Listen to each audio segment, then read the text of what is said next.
Okay, so I've been asked by a few people about this. It's called engine bay cooking. So if you're camping and you don't have anywhere to heat your food up, or if you're just going somewhere, use the heating motor to heat up tin foods.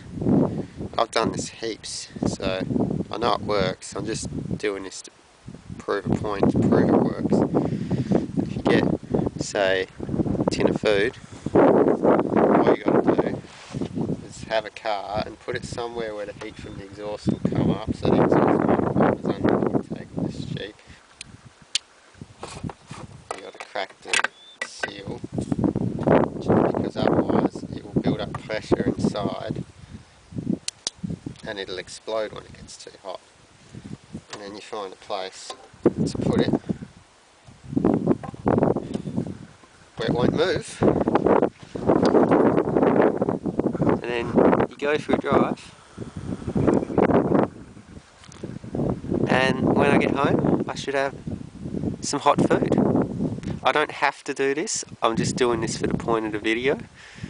But if you are camping and you don't have a gas cooker, it's really good.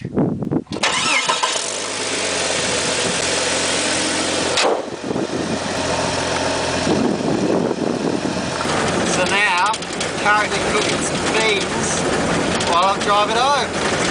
I don't have to do any cooking at all.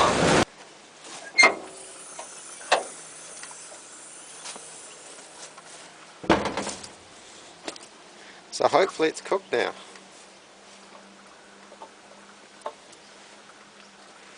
It's pretty warm, it'll go on toast. Engine bay cooked tin cans. Bloody beautiful. And all of that cooked with nothing but a motor, well at least the beans part of it. You could cook toast on an engine, but it's probably not recommended because all the grease and dust would get in and that'd be no good to eat. The thing about why it's good with tin foods is they're in a sealed container, so none of that crap can get in.